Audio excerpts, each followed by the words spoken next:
of my team members came in really tired. I said, what did you play all weekend? "Oh, Apex Legends." I'm like, okay, Done. I'm going to go get that, I got it, and that's part of what we do.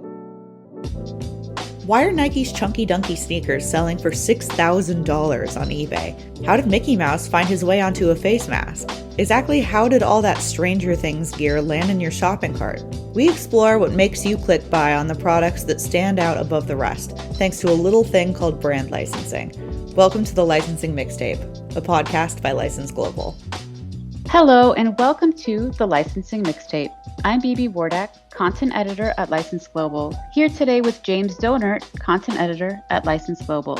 And today we are delighted to be joined by BioWorld Merchandising's Jennifer Staley and Beth Taylor. Jennifer is Vice President of Licensing, and Beth is Director of Licensing and New Business at BioWorld, a leading licensee that manufactures high-quality products spanning several categories.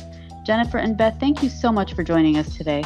Thank you for having us. Yeah, it's going to be fun. Yes, this is a real delight and treat for our listeners. So before we get started, can you share a bit of background on BioWorld and highlight some of your more successful campaigns? I think we should start by telling you, the founder of BioWorld, Raj Malik, is a true entrepreneur. He's actually been awarded many awards for his entrepreneurial business model. And in 1998, he identified that there was a hole in the market. He was distributing licensed music T-shirts and realized that there was a demand for licensed music headwear. So he founded BioDomes, which was the previous name before we were renamed as BioWorld. Yeah, and we're BioWorld because he had to change it to that because the whole philosophy behind BioWorld is what's the next opportunity for fans, right? Our most successful campaigns are when we identify what the fan wants and get there. So fast forward 22 years later, and we're able to supply that fan everything head to toe, and then from that closet to that kitchen. And that entrepreneurial spirit, when he started with two people, himself and a headwear designer, has now grown to over 500 people globally, and everybody has that entrepreneurial spirit. So year after year after year, we just keep staying very closely to that fan and then getting them what they want, and that's what makes us so successful.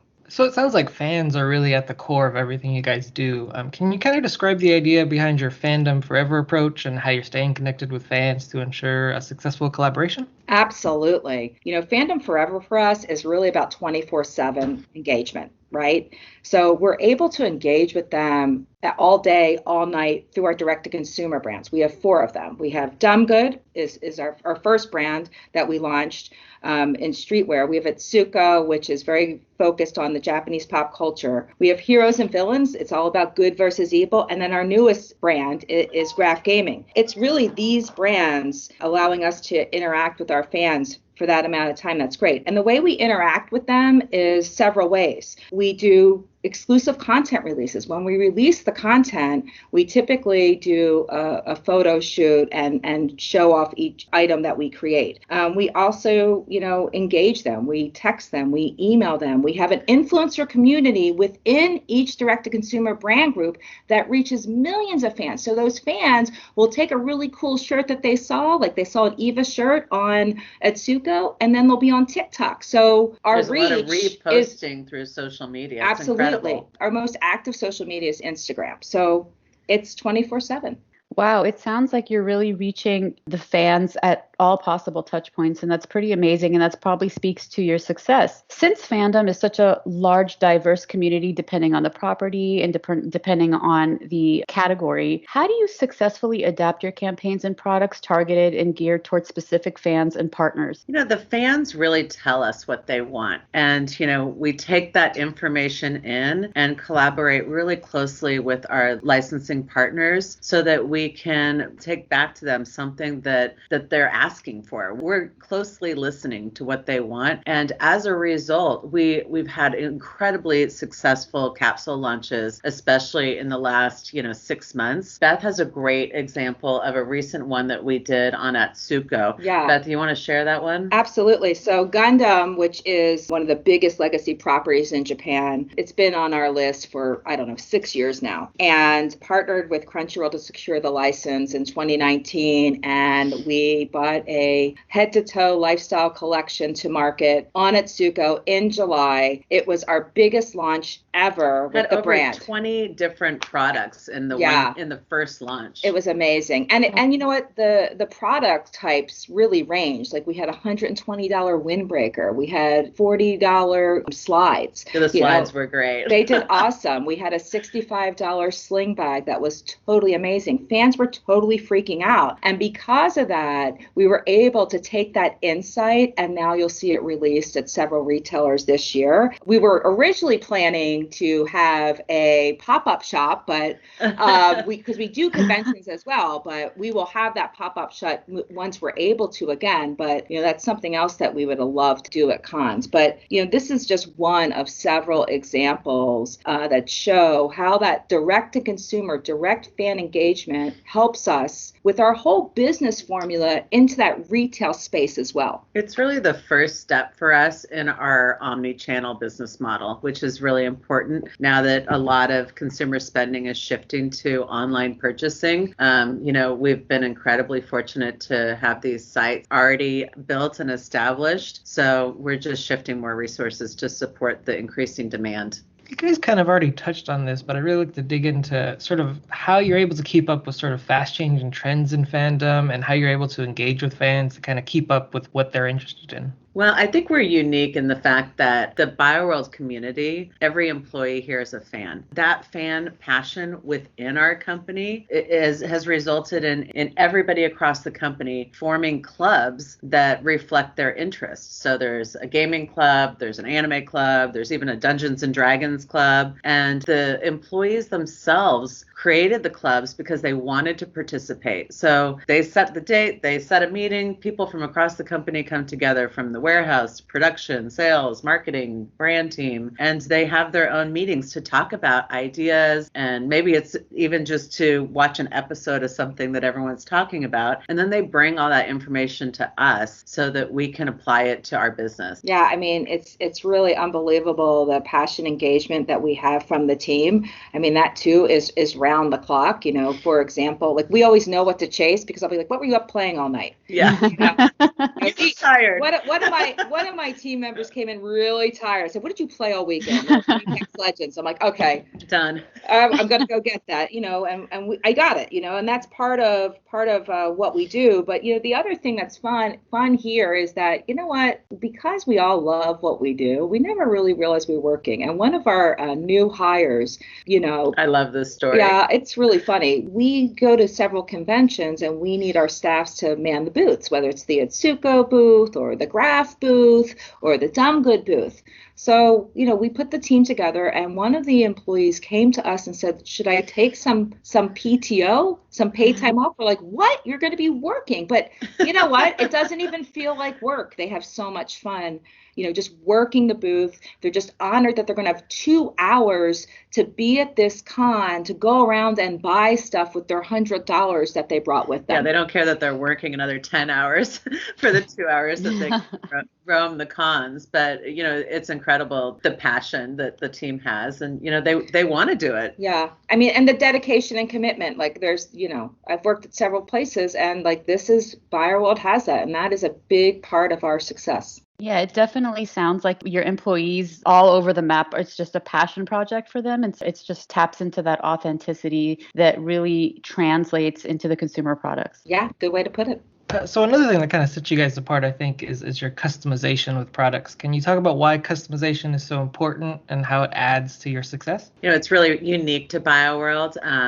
Nothing here is a formula. Everything we do is customized. And I think that's really the secret to our success. We make a lot of cosplay product and replica product. Everything that is done here is done, from scratch. So it perfectly personifies the personality of the brand. Right. I mean, for example, like all of our experts know that at specialty for a certain product line, it needs to feel more insider, right? And at mass, it needs to feel more mainstream. I mean, we literally ship over 25,000 unique SKUs a year. That takes an army to do it, and we're committed to it. I mean, the other thing that's really interesting, we have a lot of talented people. We have this amazing amazing illustrator who can illustrate. It's original art. It's amazing. And with the licensors who allow us to do that, we have him booked like a year out, and his designs are top sell-through designs. So when our design team and brand team and sales team works, they're focused on, is this exact item going to get the sell-through at this exact account? So that's how we approach the business. We're not in for the one order. We're in there for the long-term success of that brand. And that's unique to BioWorld, I believe. Tapping that kind of talent to be able to create, really, fine art basically for our brand owners is a huge advantage that we have. And for him, it's his dream job. Yeah.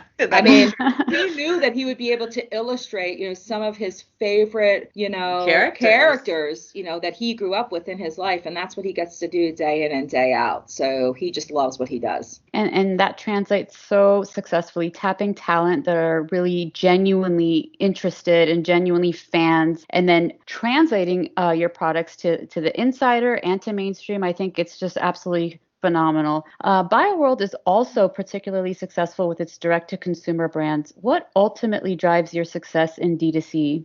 Well, we've got the 4 brands that Beth talked about earlier: Dumb Good, Atsuko, Heroes and Villains, and Graph Market.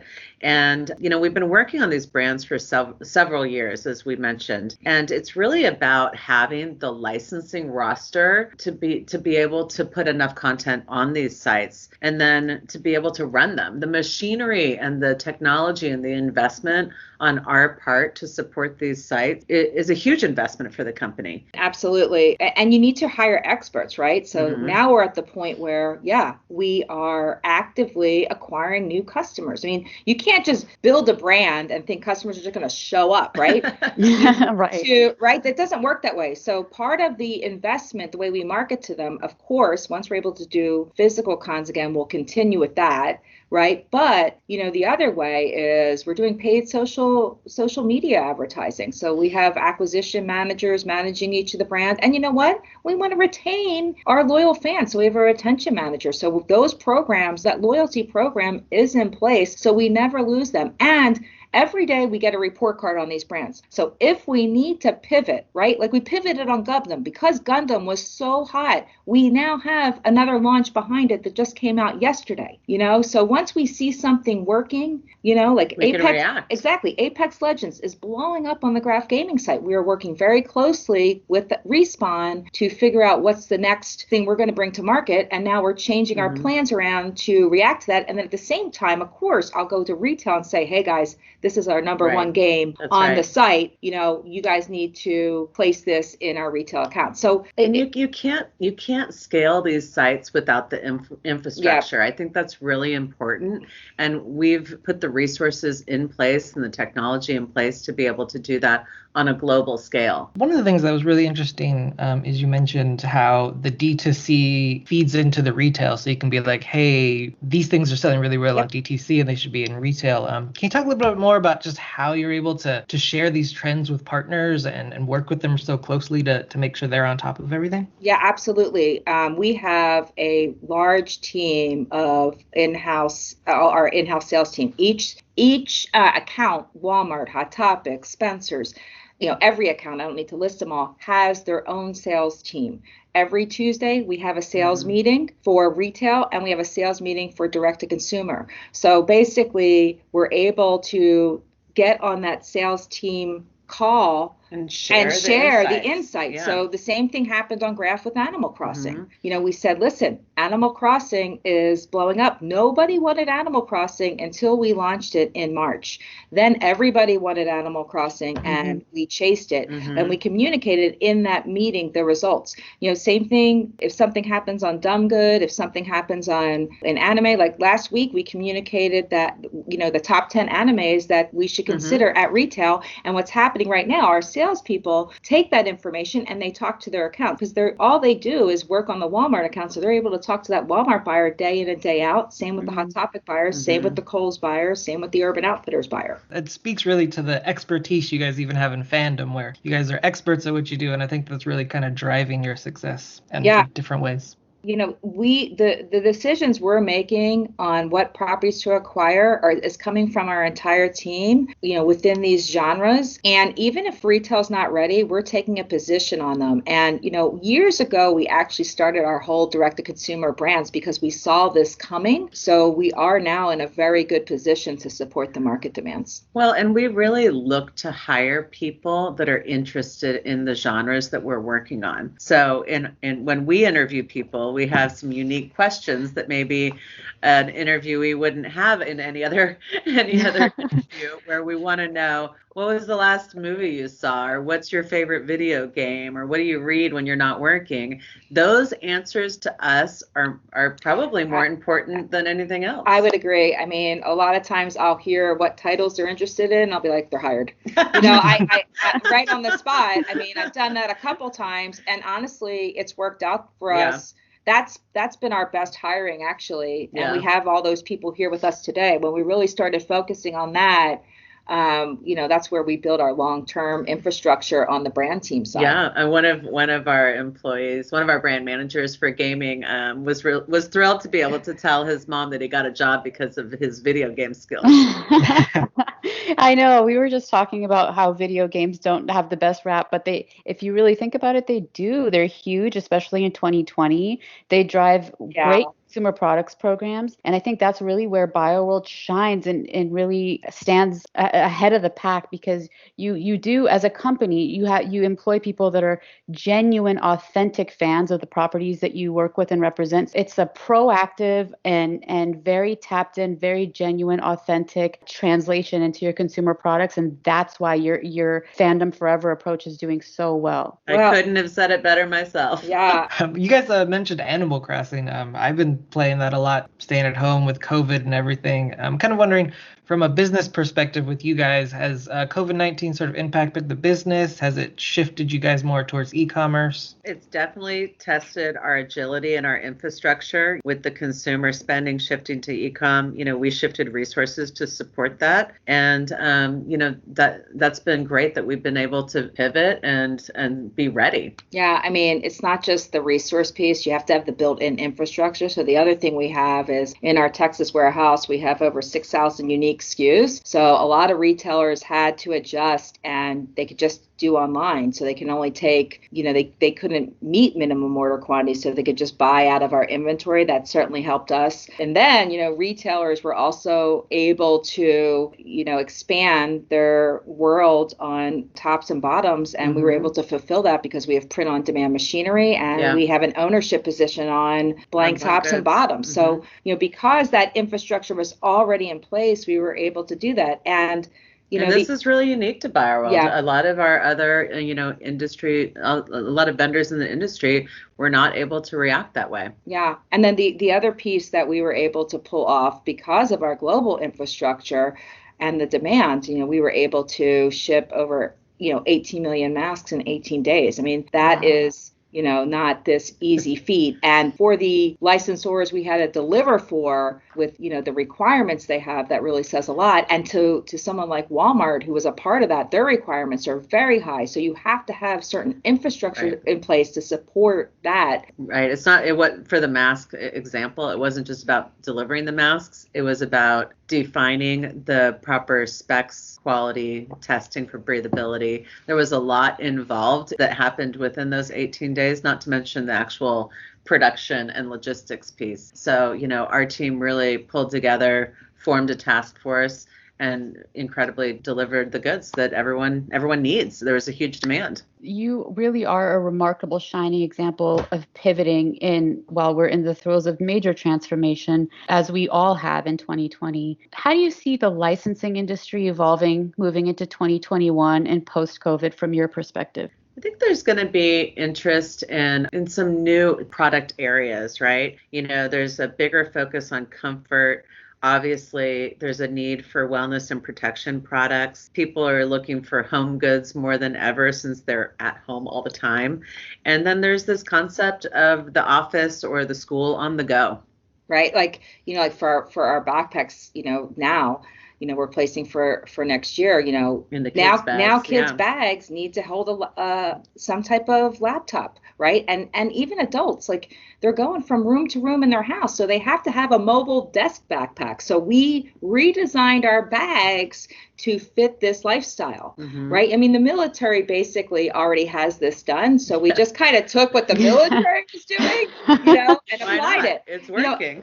But honestly, like, no matter what, we will continue to evolve. Knowing where it's going, no one really knows, but what you should know is that we're ready no matter what. No one would have predicted COVID-19. Right. I would never have predicted we'd be on this type of lockdown. Initially, we just thought we were in New York for Toy Fair, and we literally thought it was just coming out of China. So we were thinking we were going to have lead time issues there, but it became much bigger than that. Right. But what I would say for you, we are agile enough that we can pivot to wherever it does end up going. Well, and then talk about, not anticipating where we'd be today. I didn't anticipate all of my meetings would be video calls, and that the people you'd be having a call with are probably wearing pajama bottoms, right? Exactly. And so that idea of comfort is translating into a lot of product categories that we do. Yeah. And that's where we're really putting more effort. To Jennifer's point, lounge pants have been tremendously popular. Socks have been tremendously popular. Throws have been tremendously popular. That whole comfort. So we're seeing a big growth there. Our t-shirt category, our hoodie category,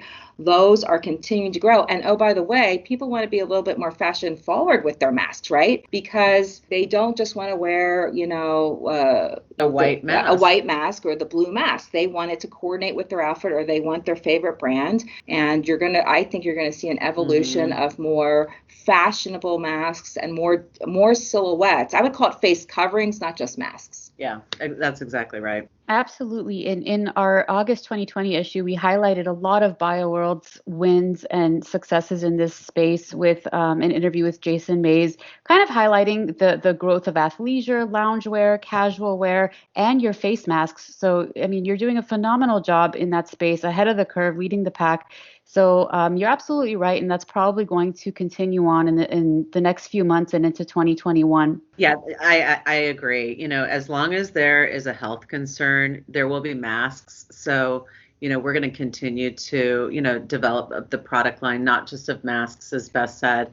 It's a much bigger face wear and wellness and protection category. There's everything from sweatshirts that have gaiters built in so you can just pull it up and cover your face, to hats that have pockets for the mask. And it's really evolving into every product category. Even like a cute top that has like a bandana that pulls up, so you're not leaving everything everywhere. Right. It's kind of attached. But, the other thing that I would say is that, I think also what's going to happen is, Japan has always been an example of a country that was always into very good hygiene habits. So vaccine or no vaccine, I think people are going to do a better job on practicing good hygiene. And part of practicing good hygiene is really wearing face wear. And actually, to be honest, since we're so involved in Japanese culture, right, as a genre, we're investing as a genre, we were actually in this mask business, not to this degree, right? before the crisis, right, in a littler way, because we saw that trend coming over. I mean, yeah, I think just personally for me as well, I think during flu season, even post-pandemic, I'm definitely going to be wearing a mask just to protect myself, I guess, from germs and things. Especially, when we start traveling again. I probably won't ride on an airplane without a mask, even if it's not required. Yeah, absolutely. I guess from a personal or a business perspective, have you guys changed the way you work at all during this time? There's a huge flexibility to allowing our employees to work from home. I think that's really important. Everyone is juggling a lot of different things. We have parents who are also homeschooling their children. Having flexible work hours has been really important to keep everyone safe and healthy and productive. So I think that is a big shift, and I think that's going to be a permanent shift, that the workplace environment changes for the better permanently. Yeah, I would agree with that. I think another part of BioWorld's agility and ability to pivot more so than other companies and really shine in this area is your embracing and acceptance of virtual events. Oh yeah. As a sponsor of Festival of Licensing, can you talk a little bit about how these virtual events have fared for BioWorld during these unique, just crazy times? For us, we're going to do participation to some level tool because we feel connecting with our clients is extremely important. You know, we want to support our community, our licensing community. We want to stay connected. And I think long term, it will be a combination of virtual events and physical events, right? I love traveling. I miss it. But we were on a very aggressive cadence. So I think both can be productive from my perspective. And, you know, staying connected with people evolves into a greater level of partnership and collaboration. And, you know, that's really going to be important as we look to support new ideas. There's nothing more rewarding than collaborating with the licensors that we work with. And on a fan level, we're doing that as well. So we did participate in different virtual con events. We had different partnerships with San Diego Comic-Con, Funimation Con, Crunchy Con. So the list goes on. The list goes on, but we are showing support that way. We've run a panel just to engage our fans. So engagement is still very important. And I would tell you this, during the pandemic for us, I think we feel more engaged than ever with our entire team and our partners. We're talking much more. Wow, you really do set the golden standard. And I think that our listeners will learn so much from this discussion. Thank you so much, Jennifer and Beth, for sharing your invaluable insights with us today. This discussion has surely been an incredible treat for our listeners. Is there anything else you'd like to add to today's discussion? I mean, we certainly appreciate, the support of License Global, and, we love the licensing community. So I think that would be a great way to say thank you for your support. And we look forward to next time. Yeah, Fantastic. I would agree. Fantastic. And for more information on BioWorld's robust, fan-driven offerings, please visit bioworldmerch.com. Until next time, on behalf of James and myself, thank you so much for tuning in to the Licensing Mixtape.